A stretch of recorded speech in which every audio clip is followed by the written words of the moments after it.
Nikmat itu diberi supaya kita tidak bersuudzon kepada Allah. Tapi orang selalu diberi nikmat, maka dia akan lupa diri kepada Allah. Ghaflah. Maka Allah karena sayang kepadanya dipindahkan rodanya ke bawah. Susahlah hidupnya sebentar, dia ingat lagi kepada Allah. Begitulah terus. May yuridillahu bihi khairan yusib minhu. Assalamualaikum warahmatullahi wabarakatuh. Waalaikumsalam warahmatullahi wabarakatuh. Alhamdulillah bi ni'matihi tatimmu shalihat. Asyhadu an la ilaha illallah wa asyhadu anna Muhammadan abduhu wa rasuluh. Allahumma shalli ala sayyidil wujud sayyidil qaunain sayyidina Ahmad wa ala alihi wal mahdi khalifatihi wa sallam. Amma ba'd. Dulu di masa Rasulullah SAW ada orang nantang Sayyidina Ibnu Mas'ud. Sayyidina Ibnu Mas'ud ini mendengarkan semua lafaz Quran dari lisan Rasulullah SAW. Sayyidina Abdullah bin Mas'ud ditantang oleh orang Makkah. Waktu itu Nabi masih di Mekah, belum hijrah ke Madinah, belum. Apa kata mereka? Adakah kamu yang berani baca Al-Quran di Masjidil Haram, di hadapan para berhala, di hadapan al-asnam, para berhala-berhala? Kata Abdullah bin Mas'ud, aku berani. Maka berangkatlah dia ke Masjidil Haram. Sampai di sana dia membaca asyhadu an la ilaha illallah wa asyhadu anna Muhammadar Rasulullah. A'udzu billahi minasyaitonir rajim. Bismillahirrahmanirrahim. Ar-Rahman 'allama al-Qur'an. Orang-orang kafir yang sedang tawaf kepada berhala langsung berhenti melihat siapa yang berani menyebut Ar-Rahman. Khalaqal insan 'allamahul bayan.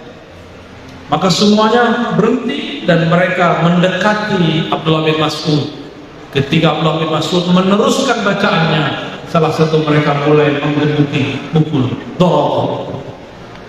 Dia pukul. Alhamdulillah, tadi Syekh Ali baca Ar-Rahman tidak ada yang memukul. Alhamdulillah. Coba kalau hidup di zaman Rasulullah, saya yakin kita tidak kuat. Tidak kuat. Tapi di akhir zaman ada ujian yang lebih berat. Bertemu orang yang banyak dustanya. Al-Kazzab, Sayyidul Kazzabin, Dajjal. Itu musuh lebih berat.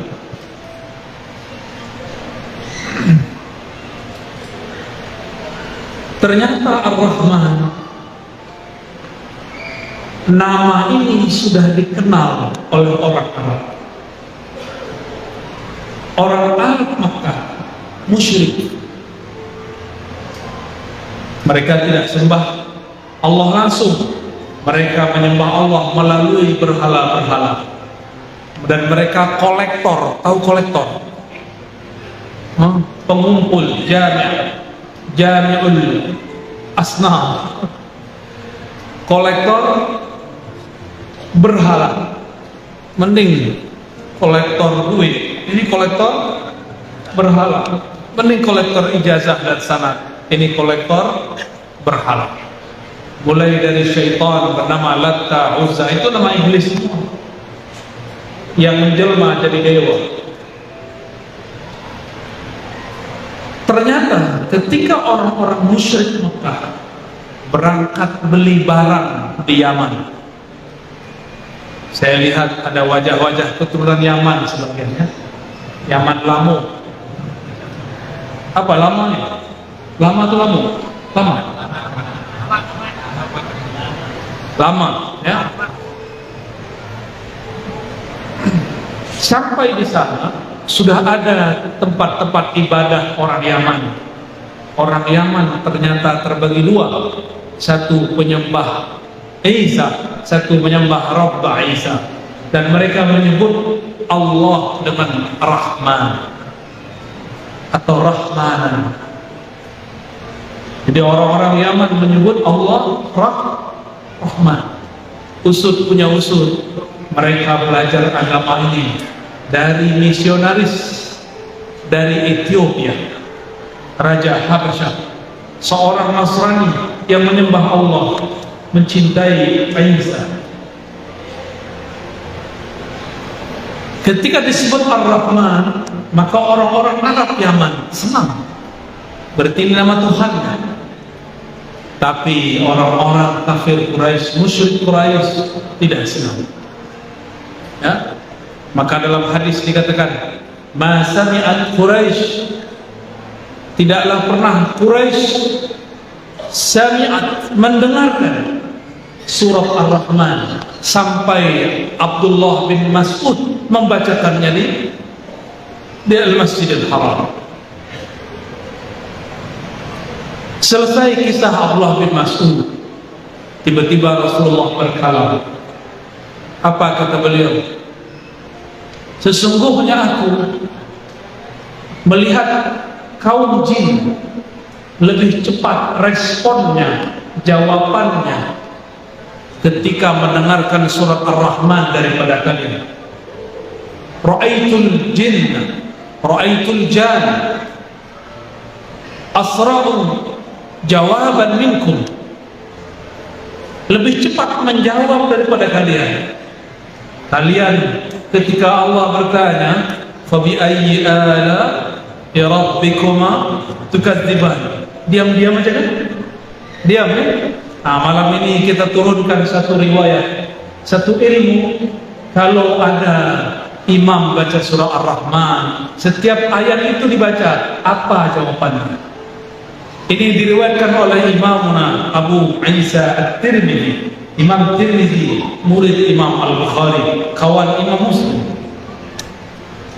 Apa kata ketika aku membaca ayat ini, "Fabi ayyi ala'i rabbikuma tukadziban", maka kaum jin menjawab. Apa jawabannya? "Ya Rabb, ma kazzabna bi ni'matika", kami tidak mendustakan nikmat Engkau. Ya Rabb, kami tidak mendustai nikmat-nikmat Engkau. Kalau tidak bisa bahasa Arabnya, cukup baca di hati. Ya Allah, kami tidak mendustakan nikmat Engkau. Ya, nanti kalau Syekh Ali datang lagi baca Ar-Rahman, dalam hati baca Ya Allah, dalam hati, bukan dilafazkan. La tatalafaz, kecuali pakai bahasa Arab ya. Ma kazzabna ni'matak, boleh ya, jamak, boleh mufrad. Kami tidak akan mendustakan nikmat.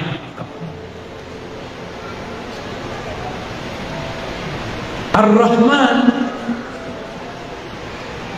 ini nama Allah yang berarti maha kasih sayang kepada semua makhluk.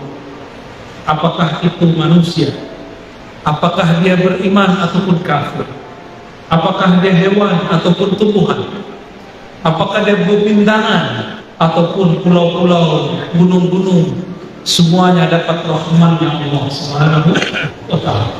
Jadi Rahman, kasih sayang Allah li jami'i khalqihi, untuk semua makhluknya. Maka siapa saja yang menyayangi semua makhluk, dialah Abdur Rahman, dialah Abdur. Tapi sayang sekali, banyak orang sekarang beragama baru tahu 1-2 ayat, baru mengerti hadis kullu bid'atin dhalalah, sudah berani membenci guru, sudah berani membenci syekh, sudah berani membid'ahkan tuan-tuan syekh yang mereka sudah bertahun-tahun mengabdikan melayani umat. Sungguh sayang, sangat disayang. Kita pun kasihan dengan orang seperti itu. Kita tidak pernah benci.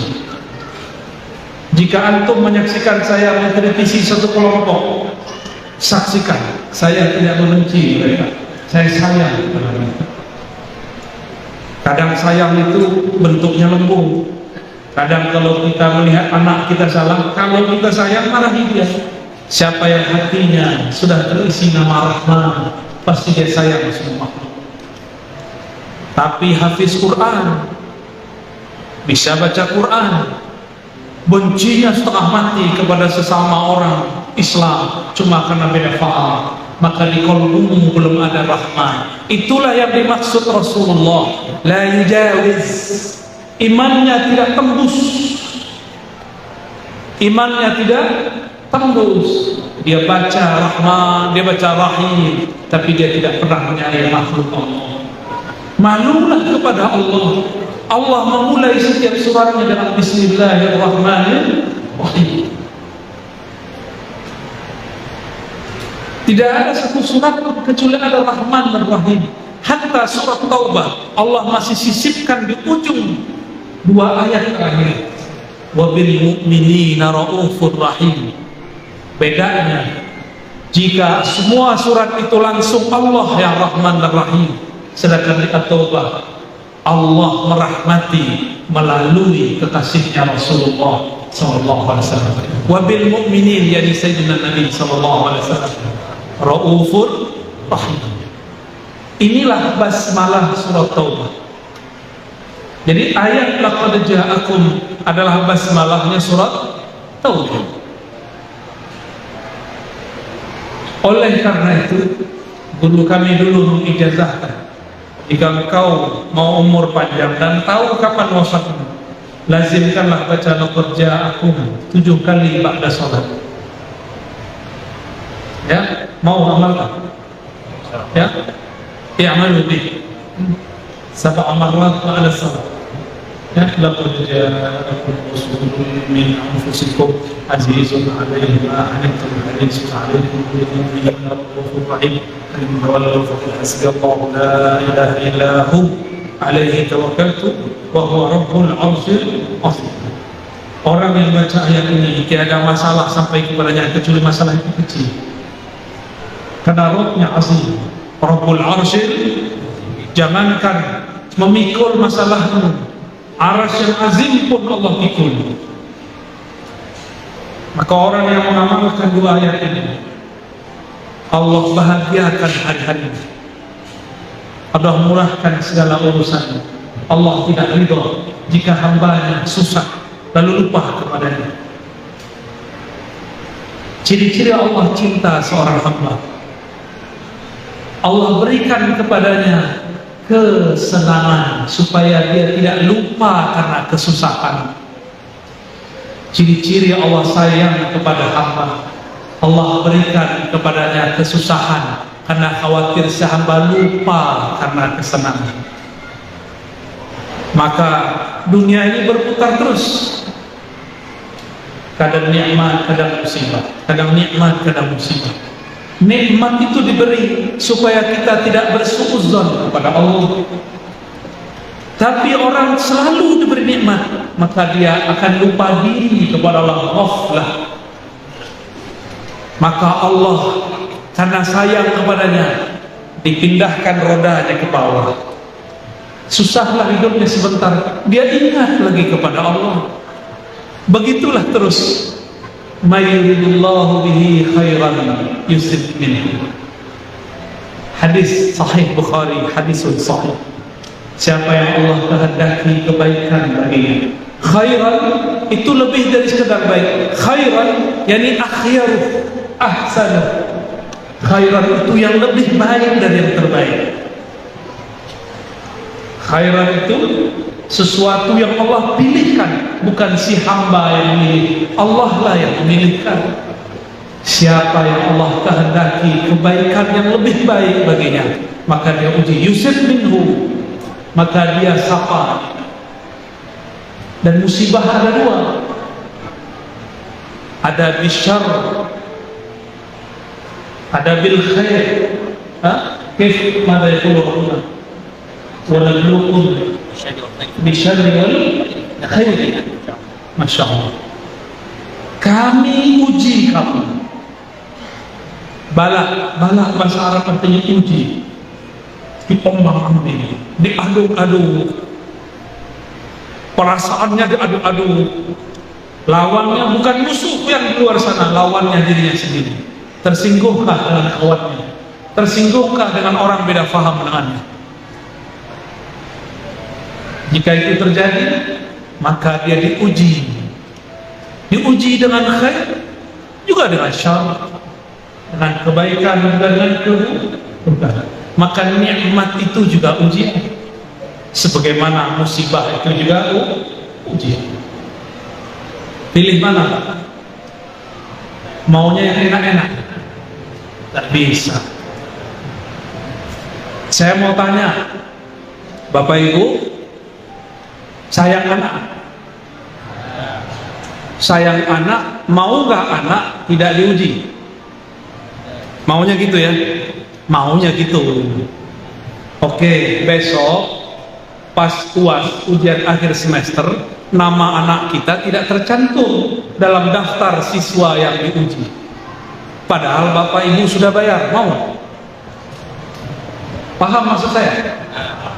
Kalau mau naik kelas, namanya harus tercantum sebagai orang yang diberi musibah. Bahkan kita cari-cari musibah itu ya. Sekolah itu kan musibah akal. Ya, mana yang mudah-mudah? Betul deh. Sekolah itu musibah akal. Nulis skripsi, meledak kepala. Alhamdulillah, saya diizinkan Allah nulis tesis untuk magister, nulis disertasi untuk S3. Hampir-hampir meledak juga. Justru saya daftar Pak, minta diuji. Waktu kami S3, zaman-zaman kami dulu S2, ujian satu buku itu 7 kali. Waktu S3 sudah dikurangi jadi 5 kali. Kalau nama tidak muncul di daftar ujian, kita datang marah-marahi petugas. Nama saya kok nggak masuk? Kenapa manusia menuntut diuji untuk masalah akalnya? Karena dia tahu ujungnya dapat gelar doktor, LC, MA, sarjana alam gaib, SAG, SH, sarjana haul. Apa lagi? SM, sarjana mengaji yasin. Apa lagi? Ada sarjana lain? Sarjana SM, sarjana roti, sarjana manakib, lengkap sudah. Ini kampung, ini kota Sambas, benar? Apa arti Sambas? Tidak tahu? Saya juga nggak tahu. Dulu waktu saya kecil saya dengar guru-guru saya cerita, guru-guru kami nulis buku. Di Sambas sana dulu ada ulama muncul, namanya Ahmad Khatib, Sambas bin Abdul Ghaffar. Saya bermimpi maksudnya berangan-angan. Coba kalau nanti sudah dewasa, saya berkunjung ke kampung Sambas. Itu dulu umur 13 tahun, sekarang umur saya 35 tahun, mau 36. Alhamdulillah Allah wujudkan. Alhamdulillah tadi siang kita ziarah kepada ayahanda Syekh Ahmad Khatib Sambas, Syekh Abdul Ghaffar. Qaddasallahu sirrah.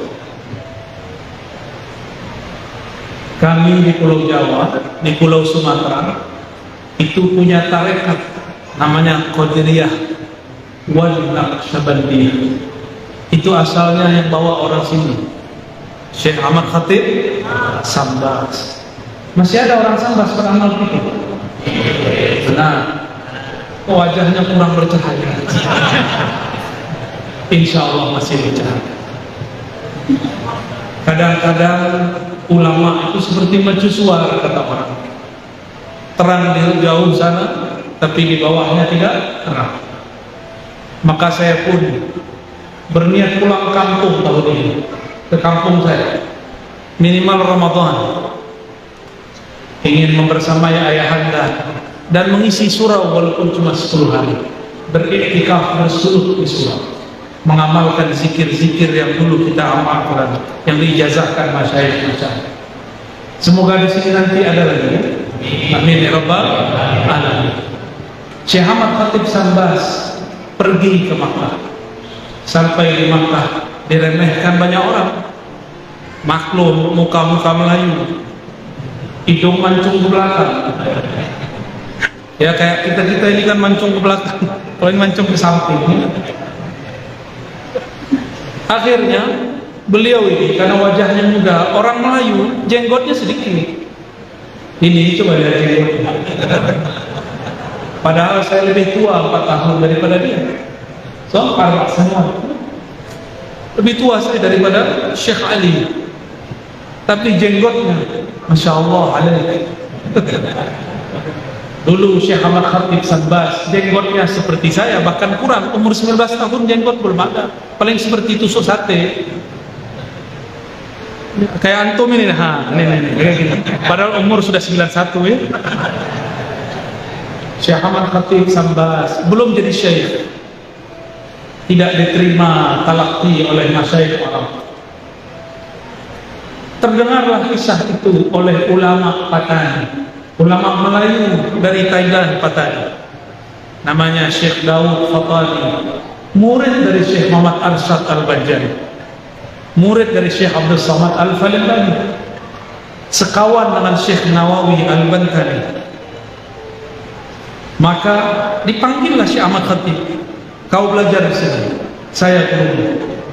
Maka diajarlah ilmu syariat, ilmu fiqih, ilmu usul fiqh, ilmu qiraat, semua diajar. Aqidah sifat 20, aqidah Asy'ariyah Maturidiyah, mazhab Syafi'i.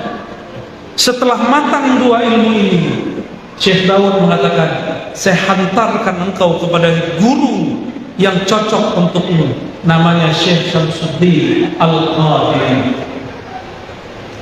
Al-Makki.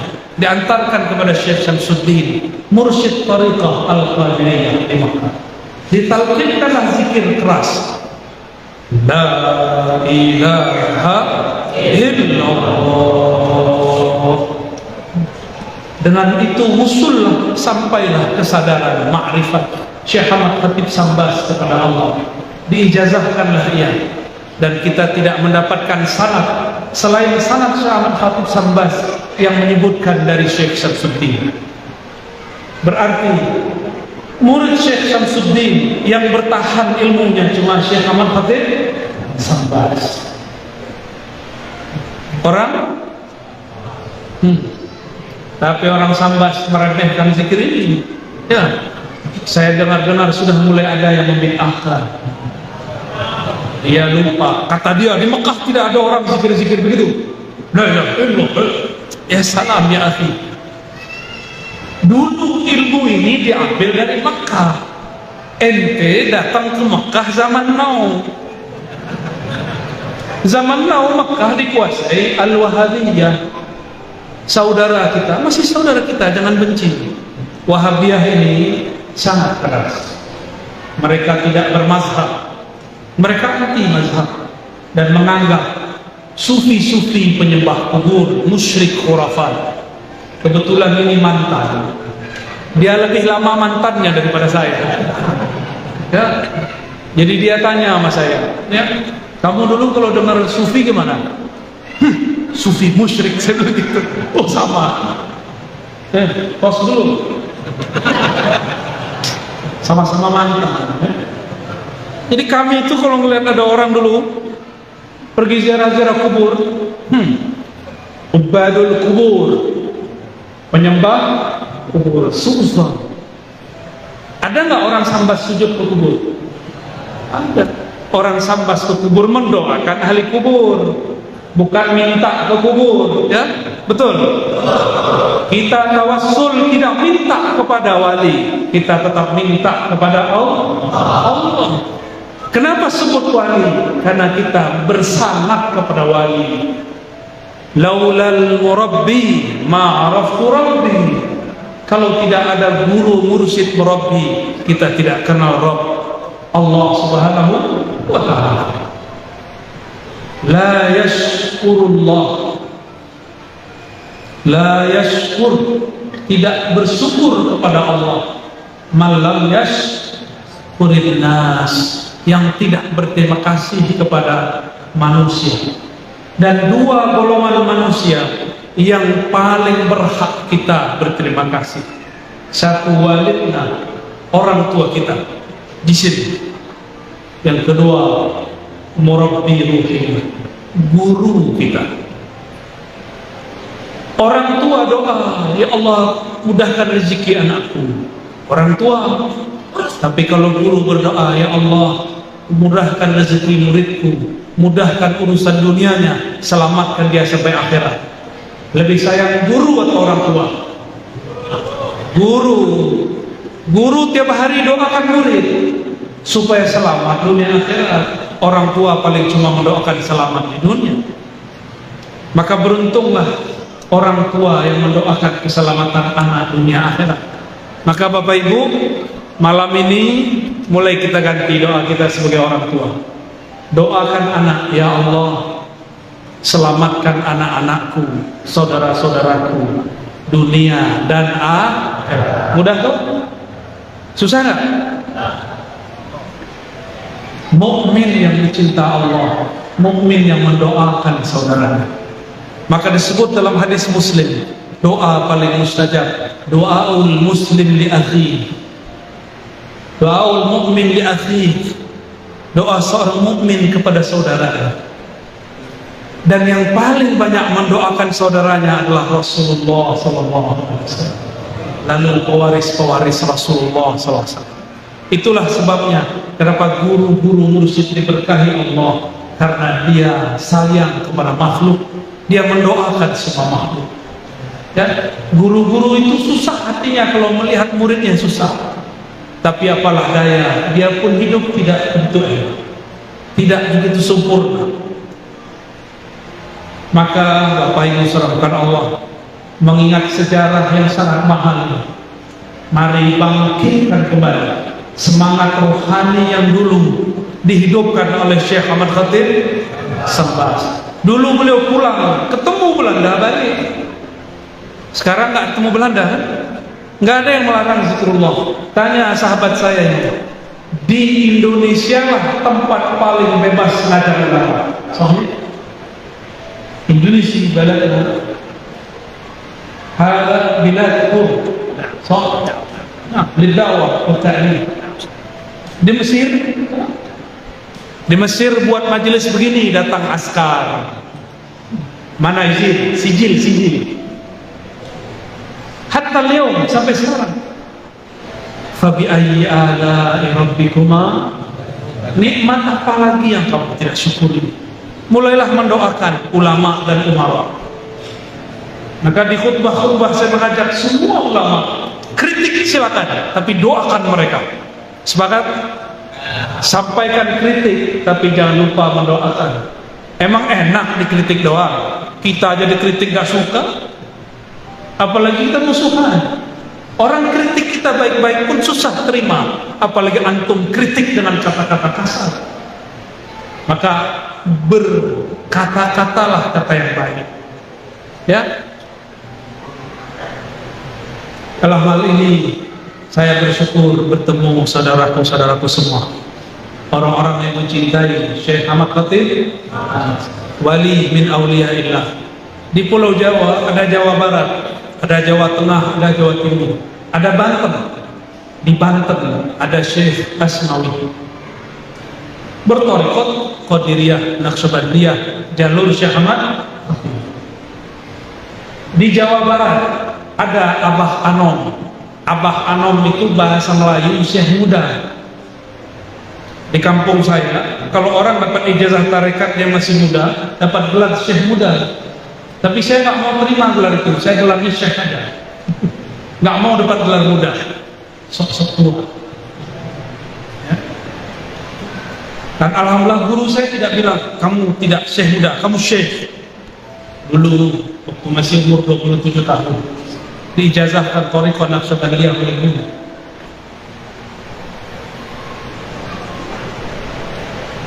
Abah Anom mengajar murid-murid dia di kampung kecil namanya Suryalaya, tapi ilmu orang Suryalayan ini menyebar kemana-mana sampai ke jiran, sampai ke Malaysia, sampai ke Singapura, sampai ke Brunei. Orang berzikir dengan zikir Syekh Ahmad Khatib Sambas melalui Abah Anu. Di Jawa Tengah banyak lagi. Saya dapat juga ijazah dari Syekh masih hidup ya, Kiai Haji Ahmad Halwan, beliau dari jalur kakeknya Zarkashi, bersambung nanti kepada Syekh Ahmad Khatib Al-Sambasi. Di daerah Jawa Timur ada namanya Syekh Ishaq, Syekh Uthman Al-Ishaqi Kedinding, dilanjutkan oleh anaknya Syekh Asrari Al-Ishaqi. Semuanya berthariqat Qadiriyah An-Naqsyabandiyah yang dulu diajarkan di Mekah dan disambas sementara oleh Syekh Ahmad Khatib As-Sambas. Kita perlu berbangga, tapi jangan terlena. Saya ini orang Sambas, ya ente orang Sambas tahu nanti. Ya sama nggak dengan Syekh Ahmad Khatib? Ya kalau nggak sama janganlah bangga-bangga dulu. Ya. Baik. Sudah ada ilham dari thariqah al-smartphoniyah, thariqah baru bid'ah. Kira-kira itu pengantar kajian kita malam ini, mengantarkan surat Ar-Rahman dan mengenang hamba-hamba Allah Ibadur Rahman yang bernama Syekh Ahmad Khatib Sambas. Semoga yang hadir diberkahi Allah. Amin ya rabbal alamin. Saya serahkan kepada MC kalau ada yang mau didiskusikan. Bismillahirrahmanirrahim. Assalamualaikum warahmatullahi wabarakatuh. Allahumma shalli ala sayyidina Muhammad wa ala ali sayyidina Muhammad. Mohon pertanyaannya mengenai mursyid. Bagaimana cara kita untuk mengetahui bahwa seseorang itu adalah mursyid, dan bagaimana sikap kita untuk kepada beliau, karena di dalam sekarang ini banyak pemahaman yang memang berbeda, dan untuk mencari mursyid itu memang tidak susah seperti dahulu. Dan bagaimana contoh mursyidnya sebenarnya. Baik. Assalamualaikum warahmatullahi wabarakatuh. Langsung jawab ya. Cara cari mursyid. Mursyid itu ada dua. Ada mursyid kolektor sanad. Ada mursyid wali Allah,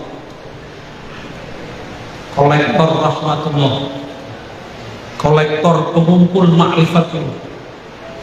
Kalau mursyid pengumpul ijazah banyak hari ini, dapat sanad tarekat ijazah tarekat banyak hari ini. Tapi mursyid ruhani yang musul ila hadratillah taala, nah itu sangat-sangat jauh. Maka bagaimana cara menemukan mursyid? Pertama istikharah, kedua musyawarah, ketiga isyarah. Min sa'adatil mar'i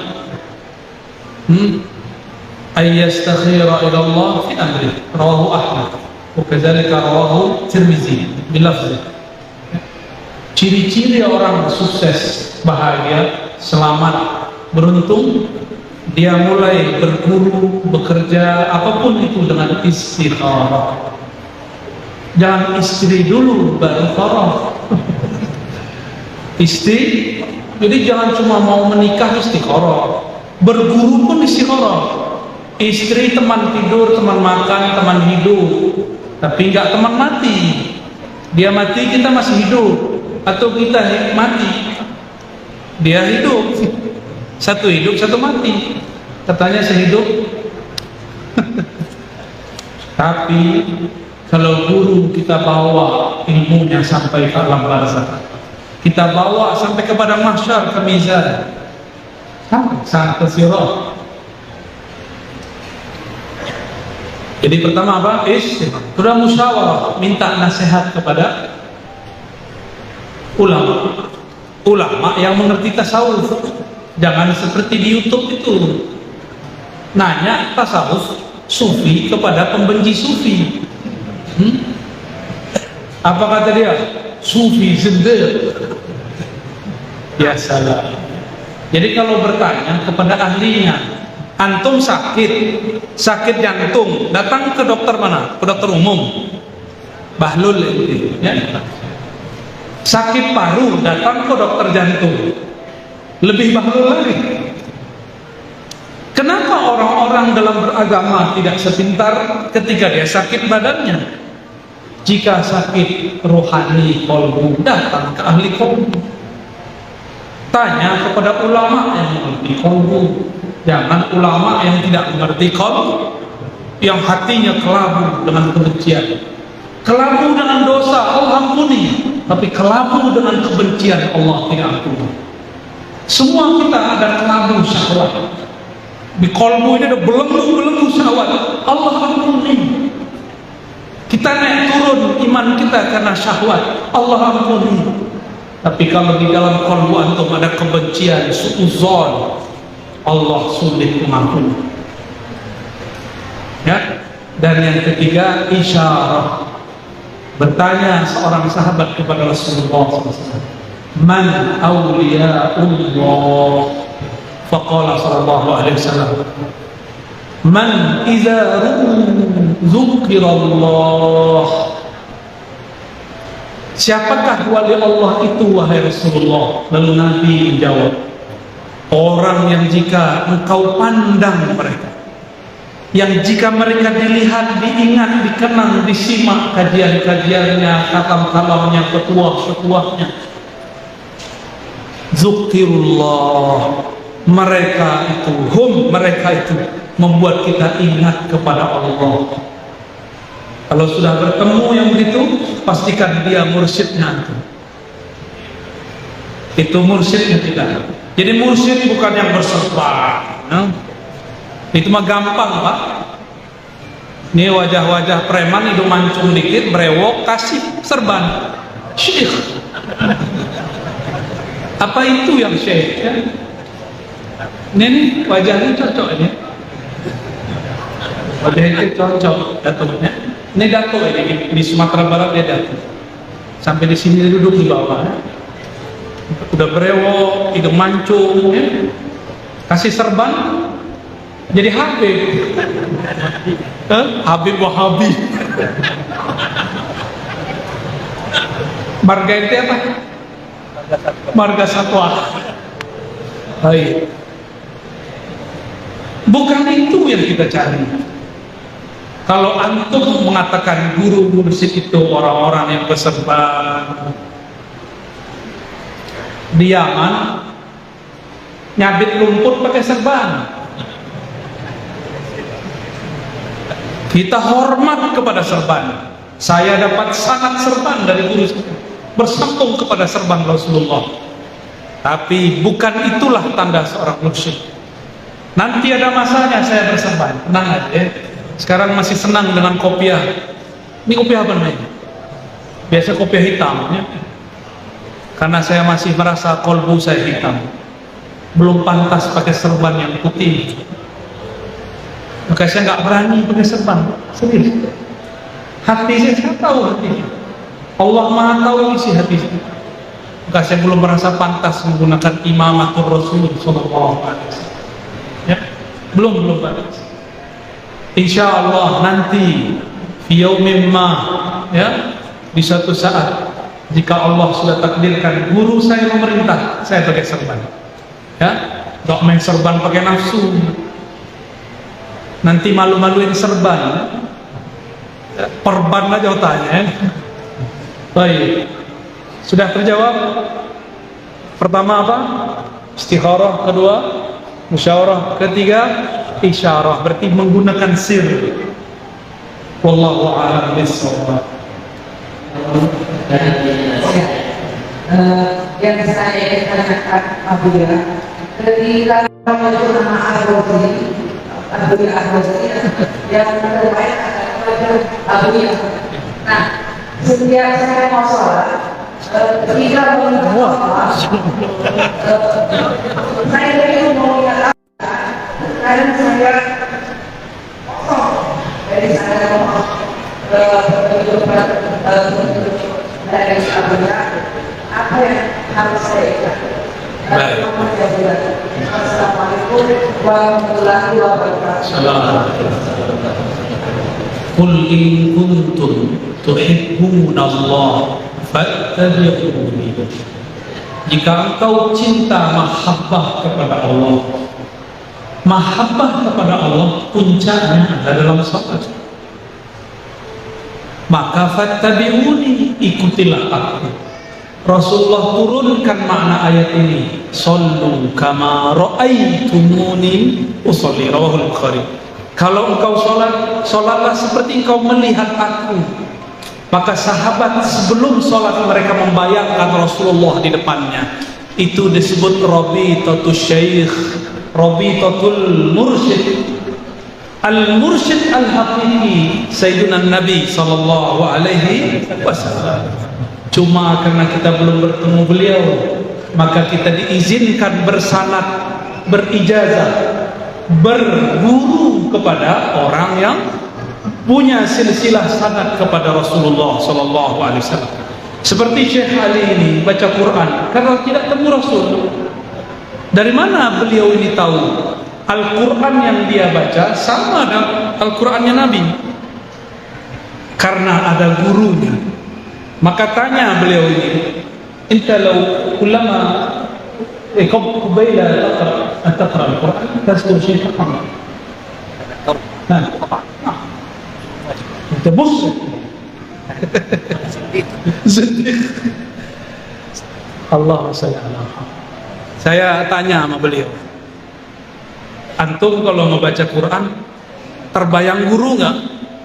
Cara membacanya, cara ngajarnya? Dia bilang iya. Saya langsung bilang ente musyrik. Dia jawab ani zindik. Pas ya.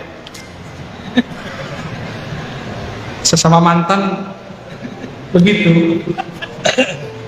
Baik. As-salafi as-salafi sadiqan. Anak kadzalik. Alhamdulillah. Jadi ibu, bapak semua, bolehkah berrabithah, mengkaitkan qalbu kepada guru? Bukan hanya boleh, itu perintah Rasulullah SAW. Karena sahabat gurunya Nabi, maka yang diingatnya Nabi. Kalau kita gurunya, guru ngaji di TPA, ya itu yang diingat. Yang sudah belajar zikir yang diingat guru zikirnya. Yang punya gurunya wali, ingatlah gurunya wali sebelum berzikir, bukan saat berzikir. Apa yang diingat? Kalau ingat guru, pasti ingat tekniknya guru, ajarannya guru. Maka mengingat guru bagian daripada mahabbatur Rasul. Man ahabba syuyukh ahabba Rasul sallallahu alaihi wasallam. Siapa yang cinta guru-guru, mursyid-mursyid, syaikh-syaikh, kiai-kiai, maka dia telah mencintai Rasulullah sallallahu alaihi wasallam. Tentunya guru bersanad. Jadi itu boleh, namun sebelum sholat atau sebelum bergerak, sebelum ruku, teringat cara rukunya. Di dalam sholat pun masih boleh, tapi teringat gerakannya, teringat zikirnya. Itulah makna sallu kama ra'aitumuni usolli. Ahli fikih melihat Nabi sholat, keluarlah arkan wa syurut, rukun dan syarat, semuanya amal zahir. Ahlu at-turuq sufiyah, ahlul ma'arif al-ilahiyah, orang-orang ahli ma'rifat melihat Nabi sholat, maka yang terlihat oleh mereka kondisi rohani Nabi saat sholat. Itulah Sayyidina Ali, Sayyidina Abu Bakar, Sayyidina Umar, Sayyidina Utsman, Sayyidina Talha, Sayyidina Abu Mas'ud, sahabat-sahabat. Mereka sebelum sholat teringat bagaimana Nabi nangis, teringat Nabi ngangkat tangannya bagaimana. Bukan lihat buku Sahih Bukhari, ya, Kalau lihat buku bisa sholat gak? Buku bisa sholat? Maka sholat yang sah bukan membaca buku. Sholat yang sah mengikuti gerakan guru. Gurulah periwayat fi'il Nabi. Oleh karena itu, meskipun Imam Bukhari sudah wafat meriwayatkan hadis, yang selesai itu riwayat qauli.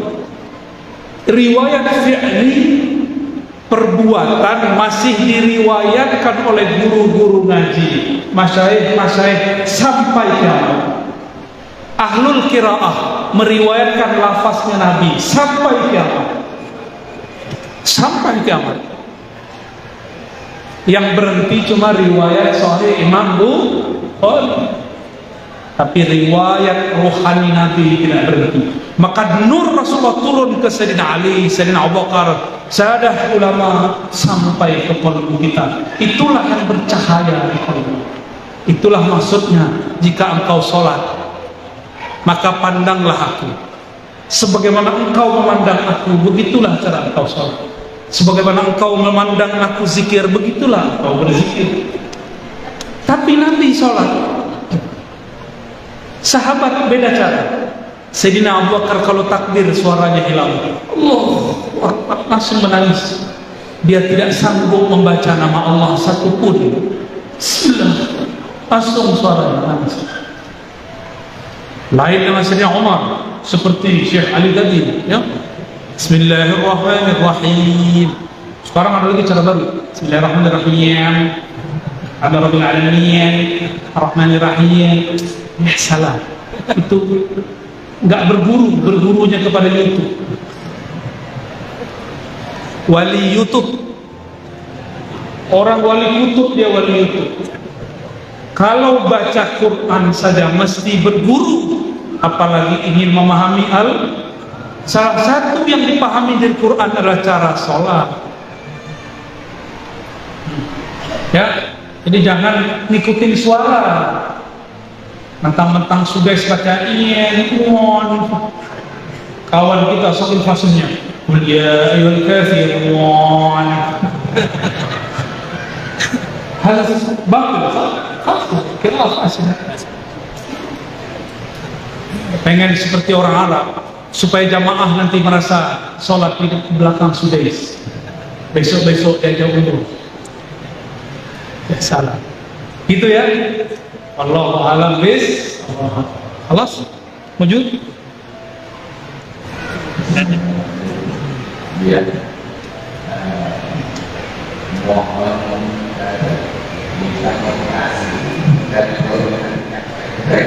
Karena godaan fokus api itu ya, yang diri saya sendiri ya, kayak tenang tuh ya, bersatu mau main,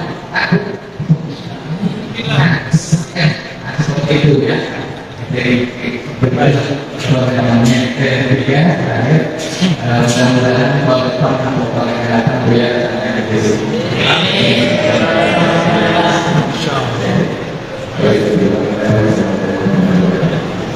Bapak, saya gila.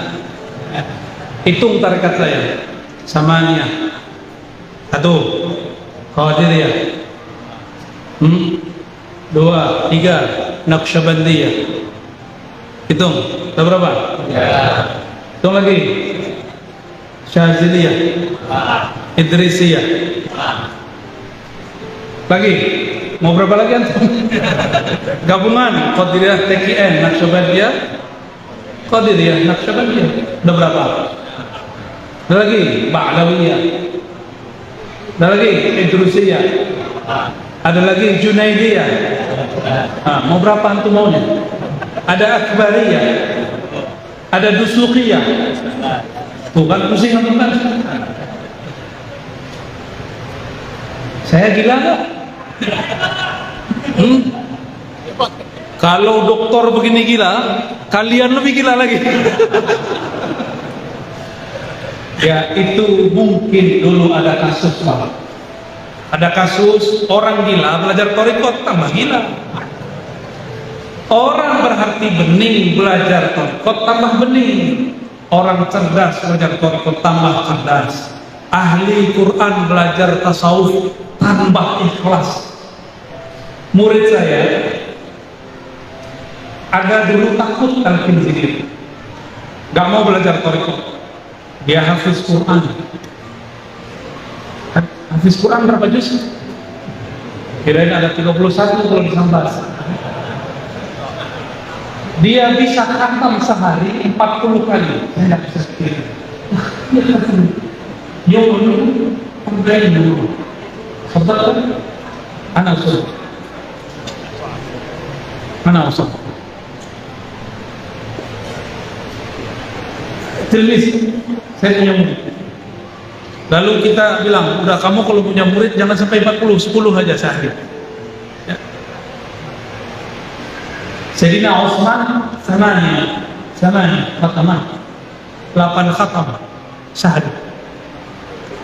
Ini dia coba 40, gak tahu sehari atau 10 hari sudah. Mungkin masuk ke alam lain dia tukhul ila alamil malakut wa jabarut. Wallahu a'lam. Sayyidina Jibril satu nafas khatam Quran 75 kali. Sayyidina Jibril, tapi nafasnya nafas Sayyidina Jibril. Bukan nafas kita. Ahlul haqaiq mengerti ini. Ya. Jadi ini bukan bab syariat lagi, sudah bab masuk ke alam rohani. Tapi dia nih kalau mau khataman pusing dulu. Oh, mau khataman takut salah. Mau mimpin jadi imam khawatir salah. Ini ada 2 orang yang begini. Takut ditalqin, tapi kemudian hatinya minta ditalqin. Kita talqin zikir. Sejak saat itu kalau takrir 1 juz cukup 3 sampai 5 menit. Takrir selesai. Langsung dia maju.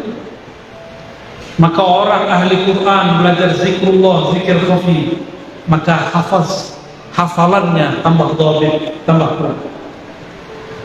Ahli fikir belajar zikir, maka pemikirannya tambah tajam dan tenang.